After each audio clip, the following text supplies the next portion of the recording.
Now, statement by the minister. Yes, Chairman, sir, I rise to apprise this House, this august House, of recent developments in West Asia that are cause of deep concern to all of us. Nothing will go on record except the minister's statement. As honorable members are aware, this round of conflict started on 28 February 2026. It has witnessed not only fighting between Israel and the United States on one side and Iran on the other, but also attacks on a number of Gulf states. There have been numerous casualties, including at the leadership level in Iran, as well Nothing will go on record except the minister's statement. as well as destruction of infrastructure in the region. At the very outset, government had issued a statement on 28 February expressing its deep concern and urging all sides to exercise restraint, avoid escalation, and prioritize the safety of civilians. We believe, and we continue to believe, that dialogue and diplomacy should be pursued to de-escalate tensions and address underlying issues. Sir, it is also imperative that the sovereignty and territorial integrity of all states in the region be respected. Given the gravity of the situation, the Cabinet Committee of Security, CCS, met on 1 March under the chairmanship of the Honorable Prime Minister. It was briefed on the airstrikes in Iran and the subsequent attacks in several Gulf countries. The CCS was concerned over the safety and security of the Indian community in the region. It also focused on the implications for regional security and for economic and commercial activities. The committee was apprised of difficulties faced by Indian travelers transiting the region and by students appearing for scheduled examinations in these countries. It directed all concerned ministries and departments to take appropriate measures to respond to these problems. Honorable Prime Minister continues to closely monitor emerging developments, and relevant ministries are coordinating to ensure effective responses. Sir, the conflict has continued to intensify and the security situation in the region has deteriorated significantly. We have noted that, in fact, the conflict has spread to other nations with mounting destruction and deaths. Normal life and economic activities in the entire region are visibly affected. In expressing our sorrow at the loss of lives. Honorable Chairman, sir, while any development that negatively impacts peace and security in the world is deeply troubling, this ongoing conflict is an issue of particular concern for India. We are a neighboring region and understandably have obvious stakes that West Asia remains stable and peaceful. There are almost 1 crore Indian citizens who live and work in the Gulf nations. In Iran too, there are a few thousand Indians who are there for study or for employment. The region is key to our energy security and includes many important suppliers of oil and gas. Chairman, sir, the Gulf is also a major trade partner, accounting for almost $200 billion annually. The House is also aware that in the last decade, there has been significant investment from the region into the Indian economy. Therefore, serious supply chain disruptions and climate of instability that we perceive are serious issues. Furthermore, these includes attacks on merchant shipping, where Indian nationals often constitute a large proportion of the crews. We have sadly already lost 2 Indian mariners and 1 remains missing in such incidents. I know that the House joins me in condoning their deaths. Honorable Chairman, sir, government has been assessing the situation in West Asia continuously since the 12-day war in June 2020. He noted the indications of growing tension and cautioned the Indian community in Iran accordingly. On 5 January 2026, Indian nationals were advised by the Ministry of External Affairs to avoid non-essential travel to Iran. Those already resident there were urged to register with the embassy, exercise due caution, and monitor the embassy website and social media handles. A second advisory was issued on 14 January, reiterating this advice to avoid travel in even stronger terms. The Directorate General of Shipping, Mumbai, in parallel, issued its own advisory on 14 January for Indian seafarers, asking them to follow embassy advisories and avoid unnecessary movement ashore. Recruitment and shipping companies were asked not to deploy or send Indian seafarers to Iran. Sir, reflecting our assessment of the evolving situation, the Indian Embassy in Tehran issued another advisory on 14 February urging Indian nationals, including students, pilgrims, business persons and tourists, to leave Iran by all available means of transport, including commercial flights. They were asked to contact the embassy for any assistance and provided with 24/7 helplines. This was again reiterated in strong terms through another advisory on 23 February. Some heeded these advisories and have left the country. However, many others have disregarded them and remain in Iran. We are also in touch with our fishermen who operate out of Iran. This was the situation till 28 February 2020. Once the conflict commenced, the Indian Embassy has facilitated the relocation of several Indian students in Tehran to places outside Tehran. An advisory update with emergency contact helplines was issued on 3 March. Similarly, facilitation was extended to pilgrims for their internal movement. Indian nationals who were in Iran for business reasons were assisted to cross over to Armenia and return home. The embassy in Tehran remains fully operational, in fact, on the highest alert. They are totally committed to supporting the Indian community in this difficult moment and in assisting Indian nationals who may wish to cross international borders. Where seafarers are concerned, the Directorate General of Shipping, through an order of 2nd March, has constituted a quick response team for immediate response, coordination and support functions. This too will function on a 24/7 basis. Honorable Chairman, sir, I would like to inform the House through you that every Indian embassy in the region has similarly issued advisories. The embassy in Israel did so on 28 February and 1 March, UAE on 28 February and 5 March, Bahrain on 28 February, Qatar on 28 February, Kuwait on 28 February and 5th March, and Saudi Arabia on 28 February and 8th March, Oman on 28 February, Iraq on 28 February and 5th March.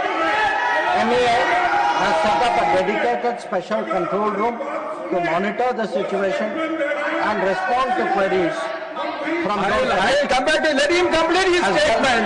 Let him complete his statement. You are not allowing him to make the statement. That is not correct. Gargaji, that is not correct. I allowed you to speak. Let him complete the statement. I will come back to you. Let him complete the statement. Please. The MEA's latest update on this was issued on 7th of March. Honorable Chairman, sir, our diplomats have also worked hard to assist stranded transit passengers in hubs like Dubai, Doha and Abu Dhabi.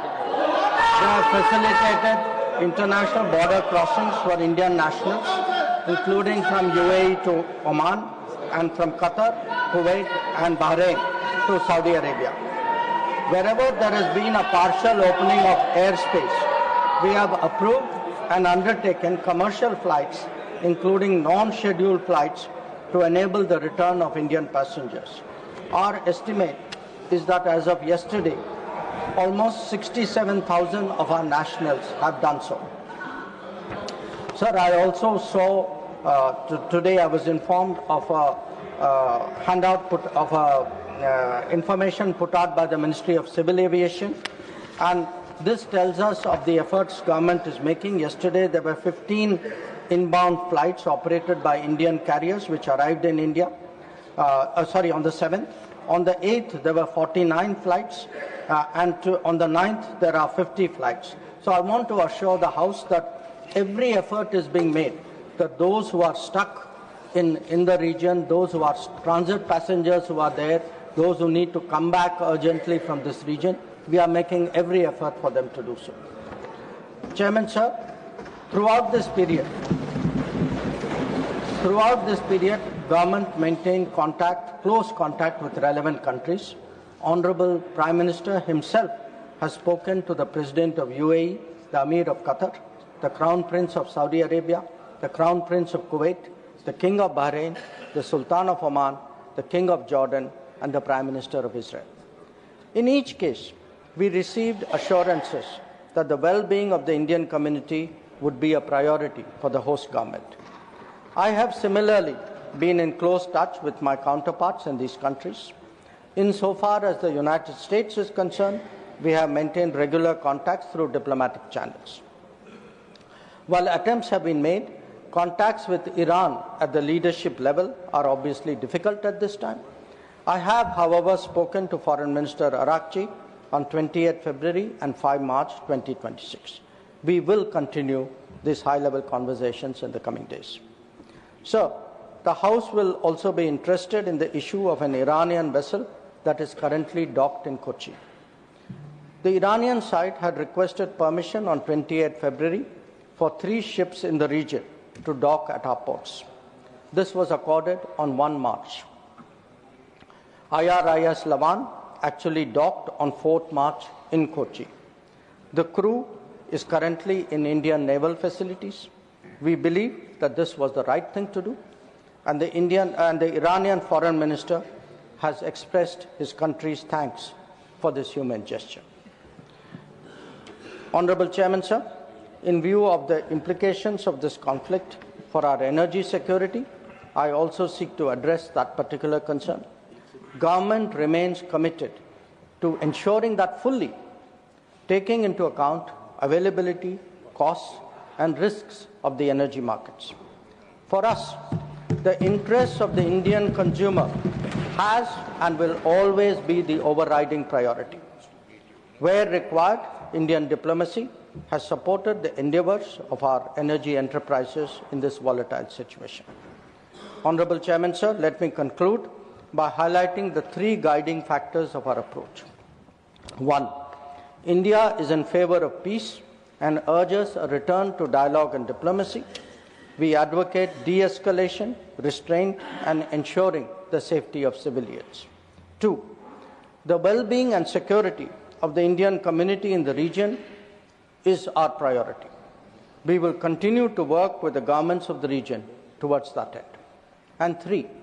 Our national interest, including energy security and trade flows, will always be paramount.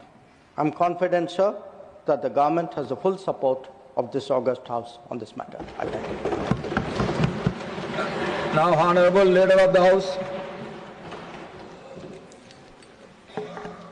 आदरणीय सभापति जी, बहुत तफसील में विदेश मंत्री जी ने वर्तमान परिस्थिति मिडिल ईस्ट में उसके बारे में इन्होंने जो वक्तव्य दिया है और सरकार की मंशा और सरकार ने किस तरीके से इस क्राइसिस में अपने आप को आगे इन सारी चीज़ों को एड्रेस किया है, इसको बहुत तफसील से बहुत डिटेल में माननीय मंत्री जी ने रखा है।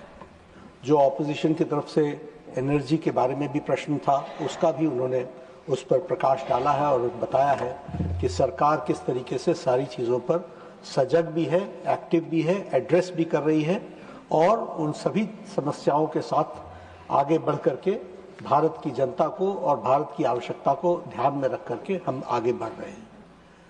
बहुत दुख के साथ मुझे कहना पड़ रहा है कि विपक्ष का जो व्यवहार है वो बहुत ही गैर जिम्मेदाराना है। बहुत ही गैर जिम्मेदाराना और यह निंदनीय भी है। इसको जितनी निंदा की जाए वो कम है। इनका इंटरेस्ट न देश में है, न इनका इंटरेस्ट डिबेट में है, इनका इंटरेस्ट एनार्की पैदा करने में है। आज लीडर ऑफ द ऑपोजिशन को आपने 176 के तहत बोलने का मौका दिया। उन्होंने सब्जेक्ट छोड़ करके मैटर पर शुरू कर दिया चर्चा करना। उनको यह मालूम है और था कि विदेश मंत्री जी ने विस्तृत रूप से इन सारी चीजों की चर्चा करनी है, लेकिन उन्होंने अपने तरफ से सारी चीजों को डिटेल में रखना शुरू किया और आपने रूलिंग दी कि I will come back to you on this matter, I will give a thought और इस पर डिस्कशन के लिए करेंगे। इनका इंटरेस्ट कभी भी चर्चा में नहीं रहा है। इनका इंटरेस्ट अच्छा नहीं लगेगा लेकिन हुड़दंग मचाने में है, हुलिगनिज्म है। और मैं उदाहरण के साथ आपको बताना चाहता हूं इस हाउस में इनका रोल क्या है। इन्होंने बहुत हल्ला किया एसआईआर के बारे में। आपने इलेक्शन रिफॉर्म्स, इलेक्टोरल रिफॉर्म्स के बारे में चर्चा का मौका दिया। 9 और 10 दिसंबर 2025 को चर्चा हुई। लगभग 18 घंटे चर्चा चली और दुख की बात यह है कि इलेक्टोरल रिफॉर्म्स के बाद इस सारी चर्चा में यह वॉकआउट कर गए जब हमारे तरफ से जवाब देने की बारी है।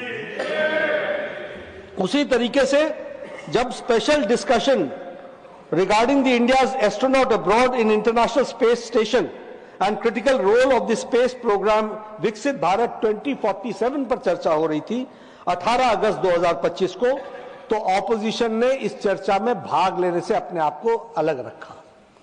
मैं यहां यह भी बताना चाहता हूं कि इनका रिकॉर्ड आपको सामने रखना चाहता हूं। इन्होंने बहुत हल्ला किया, ऑपरेशन सिंदूर, जरा चर्चा करो, पहलगाम का अटैक।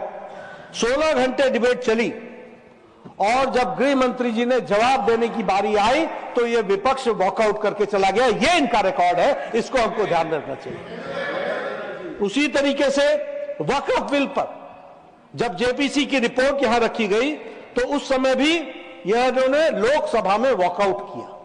यानी कोई भी जो भी देश के इंटरेस्ट में काम होता है उसमें इनका 2025 के बजट के बाद, डिबेट के बाद जब निर्मला जी खड़ी हुई तब भी इन्होंने वॉकआउट किया और इस समय भी 2026-27 के बजट पर जब निर्मला जी खड़ी हुई इन्होंने सबको सुना और जब जवाब देने की बारी आई तो ऑपोजिशन वॉकआउट करके चला गया। यह इनका कच्चा चिट्ठा है, इसको हमको याद रखना चाहिए। इनका कोई इंटरेस्ट देश में नहीं है, इनका कोई इंटरेस्ट भारत के लोगों के विकास में नहीं है, इनका कोई इंटरेस्ट विकसित भारत में नहीं है, इनका कोई इंटरेस्ट आत्मनिर्भर भारत में नहीं है, इनका कोई इंटरेस्ट देश आगे बढ़े इसमें नहीं है। इनका इंटरेस्ट राजनीति करके अपनी ओछी राजनीति को आगे बढ़ाने का है, जो मोदी जी के नेतृत्व में कभी संभव नहीं होगा। वहीं बैठे रहोगे और घटते चले जाओगे, ये ध्यान में रखें।